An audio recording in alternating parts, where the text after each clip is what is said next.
बिस्मिल्लाहिर्रहमानिर्रहीम, अस्सलाम वालेकुम। मैं शाहिद सकलैन हूँ। आप मुझे मेरे यूट्यूब चैनल फेसबुक पेज पे देख रहे हैं। 8 अप्रैल है, मंगल का दिन है। बात करेंगे लाहौर के इलाके सुंदर में पेश आने वाले अफसोसनाक वाक़े के हवाले से। ये वाक़या ज़बान ज़द-ए-आम है।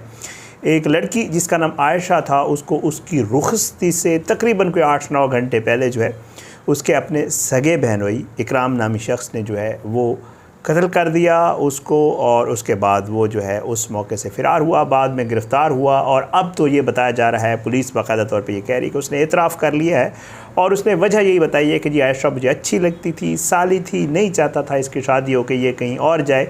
दूसरी तरफ की ये कहानी है कि बताया जा रहा है कि आयशा की 8 साल की मोहब्बत से उस शख्स से जिसके साथ वो शादी करने जा रही थी।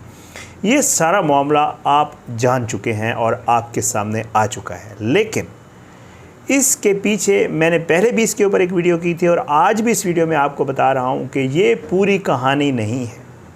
ये कहानी जिस तरह बयान की जा रही है, मुझे ये लग रहा है कि उस तरह नहीं है, क्योंकि मैं आपके सामने इस वकूए से लेकर आज तक की कुछ चीज़ें रखूँगा जो वैसे मीडिया के ऊपर सामने नहीं आई हैं।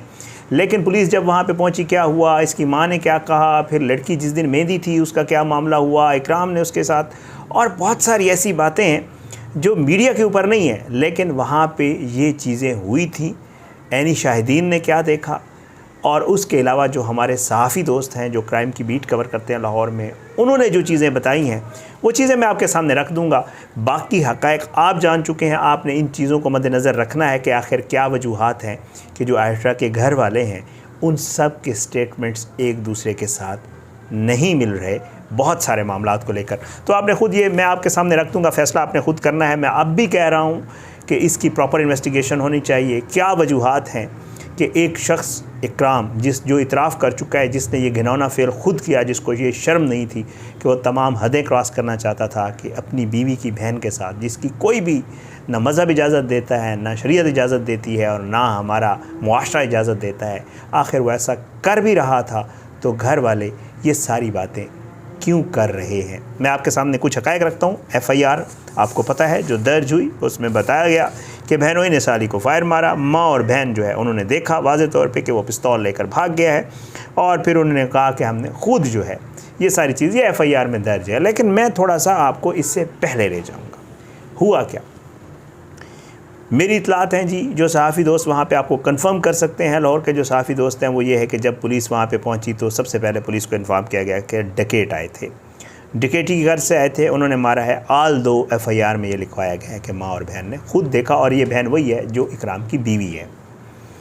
अब जो दरख्वास्त दी जाती है FIR के लिए वो आपके सामने रख देता हूँ। इस दरख्वास्त में लिखा जाता है कि इकराम ने, मतलब इसमें उन्होंने कोई नहीं बताया कि इकराम ने गोली मारी है, बल्कि इसमें लिखा गया है कि जी वकूआ कुछ और है, और जो है मतलब इसमें दरख्वास्त में ये लिखा गया कि जी डकैत आए थे, इकराम इसमें मुलव्वस नहीं है, वकूआ कुछ और है, और बचाने की कोशिश की गई जो बाकायदा तौर पे पहली दरख्वास्त दी गई। लेकिन इस लड़की का जो भाई है वो डट गया और उसने कहा कि नहीं, मेरे बहनोई नहीं मारा है। और फिर उसके बाद इसकी माँ ने फिर दोबारा FIR जो है, दरख्वास्त के बाद जो FIR की गई उसमें उसने, और जो इसकी बीवी है जो FIR में कह रही है, मैंने ख़ुद देखा है, उसने भी दरख्वास्त में कहा कि मेरा बंदा इस मामले में मुलव्वस नहीं है। वकूआ जब हो जाता है तो उसके बाद क्या होता है, वकूआ जब हो जाता है तो मुझे ये पता चला है कि ये इकराम तकरीबन ये सारा मामला करने के 15-20 मिनट इस वकूए के बाद घर से गायब रहा। अब इस दौरान जो इसकी बीवी है उसके हवाले से ये बताया जा रहा है कि उसने माँ को मनाया बाकायदा तौर पे और कहा कि इकराम का इसमें कोई लेना देना नहीं है, और फिर उसके बाद बीवी ने इसको कॉल की और ये 15-20 मिनट बाद वकूए के बाद वापस आया। ठीक है, उसके बाद क्या हुआ जी, उसके बाद ये हुआ कि बीवी ने जो है पहले बाकायदा तौर पे बताया जा रहा है कि इकराम की जो बीवी है उसने शोर मचाया कि जी वो बाहर चला गया है, और फिर उसके बाद जो है पिस्टल लेकर गया, और फिर कहती है कि वैसे ही बाहर गया था। ये चीज़ें भी अब सामने आई हैं कि इस मामले को जो है वो मुख्तलिफ़ तरीके से डील किया गया।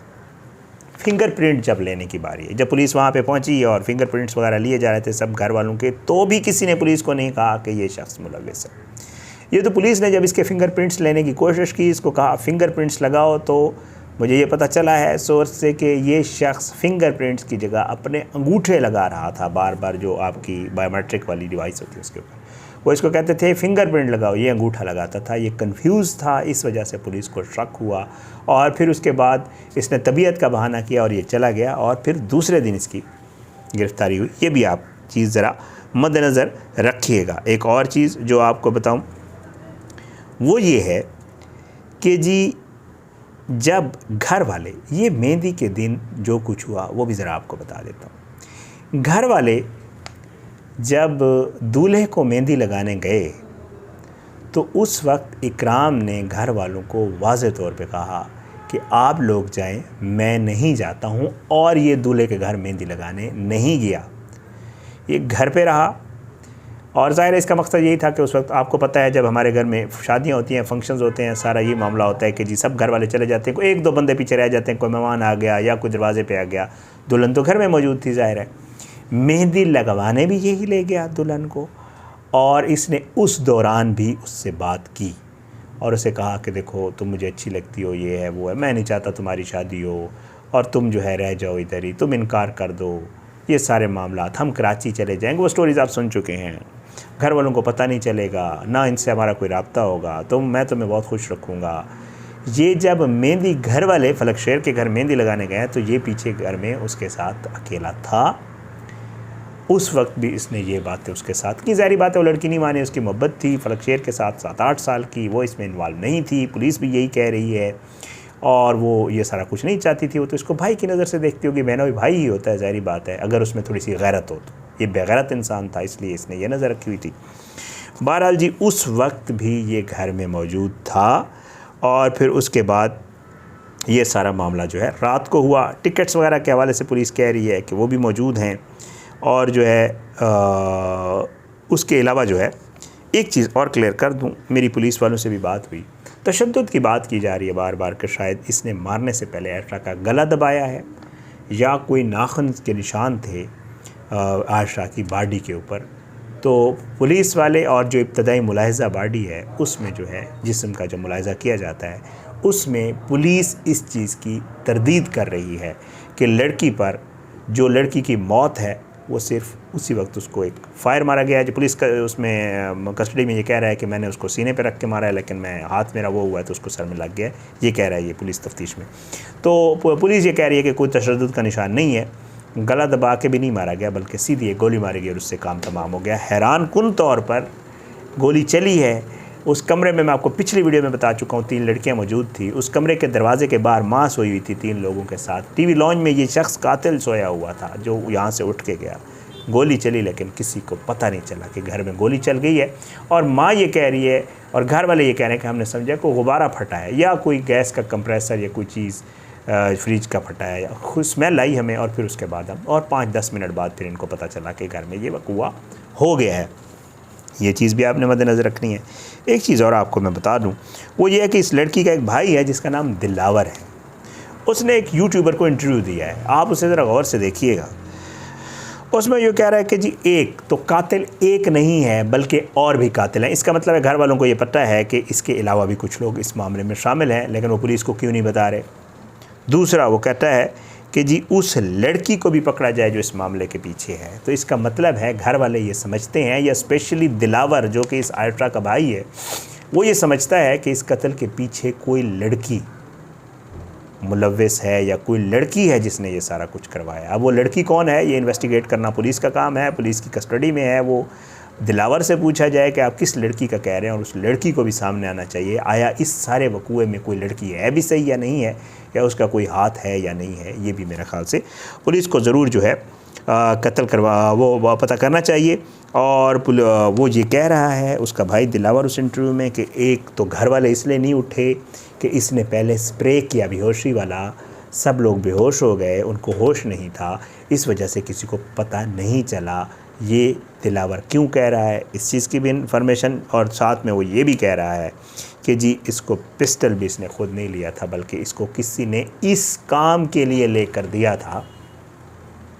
तो ये वो सारे स्टेटमेंट हैं आप ज़रा इन पे तो गौर करें। जिस वक्त ये वकूआ हुआ महल्ले वाले बता रहे हैं। अच्छा, फलक शेर जिस बेचारे के साथ ये सबसे बड़ा, जिसके साथ सानिया हो गया, जिसकी मोहब्बत थी, जो उसी दिन उसकी दुल्हन बनने जा रही थी, उसको ये बताया गया, उसने भी इंटरव्यू दिया है कि जी उसकी नस फट गई है और जो है उसका जैसे होता है बताया जाता है। और वो भी हैरान था कि ऐसी कौन सी बात हुई। अल्लाह रहम करे, आपको पता है ब्रेन हैमरेज या दिमाग की जो रग फटना होता है वो बहुत एक्सट्रीम टेंशन में होता है। तो वो तो उसको तो पता था कि वो तो इतनी ज़्यादा खुश है कि ज़ाहिर उसकी शादी हो रही है और उस शख्स के पास जा रही है जो 8 साल से उसके जिससे मोहब्बत है। तो वो ख़ुद भी परेशान था कि ऐसा क्यों हुआ कि कहा गया कि आयशा की रग फट गई है या नस फट गई है, ये क्या वजूहत है। जिस दिन ये वकूआ हुआ 3 लोगों को मैं देख रहा था कि जी उसमें 3 लोग जो है उनको ले जाया गया था इसके लिए इन्वेस्टिगेशन पूछ-गछ के लिए, और फिर उसके बाद उनको घर जाने दिया गया। 3-4 लोगों कहते हैं मशकूक थे तो उनको भी ले आए। और इसमें बहनोई भाई और एक और अज़ीज़ था। वो कहते हैं वालदा का पुलिस अभी तक नहीं मान रही। मेरी इत्तलात है कि वालदा को भी पुलिस साथ पूछ-गछ के लिए ले गई थी। पुलिस ये कहती है कि वालिद और वालदा को ये आइडिया नहीं था कि ये कैसे हुआ, उनको तो पता ही नहीं था। ये उस लड़की की इन्वेस्टिगेशन है। इकराम जो है वो पुलिस तफ्तीश में सारी बातें मान रहा है। वो कहता है मुझे पसंद थी, वो सारी चीज़ें जो है वो है। लेकिन ये वो चीज़ें हैं, हक़ाइक़ हैं जिनके ऊपर ज़रूर काम होना चाहिए और पुलिस को इन एंगल्स के ऊपर भी ज़रूर वो करना चाहिए। क्योंकि जो इंटरव्यूज़ आ रहे हैं या जो बात कर रहे हैं इनके घर वाले, ज़ाहिर है उसको भी तो तफ्तीश उसकी भी तो होनी चाहिए ना कि आखिर ये मामला है क्या, तब जाके ये सारी चीज़ें आपको पता चलेंगी। आज की वीडियो से इतना ही। अपनी दुआओं में याद रखिएगा। अल्लाह सबको अपनी ज़ुबान में रखे, अल्लाह सब पे अपना रहम करम करे। अल्लाह जो है वो आयशा के लिए बहुत सारी दुआएं, उसके जो फलक शेर है उसके लिए दुआएं, इनके घर वालों के लिए ज़ाहिर बात है इनका बहुत बड़ा लॉस हो गया है। लेकिन ये एक मासूम जिसका जो है जिसको मारा गया है और एक बहुत बड़े दिन मारा गया है, उसकी शादी का दिन था, इसको ज़रूर प्रॉपर्ली इन्वेस्टिगेट होना चाहिए और पता चलना चाहिए कि आखिर ये मामला था क्या और इकराम ने ये अकेले किया है या वाकई इसके पीछे कोई और था। ये चीज़ें ज़रूर सामने आनी चाहिए। इंशाल्लाह इस मामले के ऊपर आइंदा भी बात करते रहेंगे। बाकी हमारे बहुत सारे दोस्त इसके ऊपर काम कर रहे हैं। लाहौर के दोस्त वहीं मौजूद हैं, वो वहाँ जाके इंटरव्यूज़ वगैरह भी कर रहे हैं, सब चीज़ें कर रहे हैं। तो सब इसी उस पे हैं कि आखिर इंसाफ मिलना चाहिए आयशा को। उम्मीद है इंशाल्लाह इसको इंसाफ ज़रूर मिलेगा। अपनी दुआ में याद रखिएगा। मुलाकात अगली वीडियो में ज़रूर होगी, लेकिन बशर्ते ज़िंदगी। इजाज़त दें। पाकिस्तान ज़िंदाबाद। अल्लाह हाफ़िज़।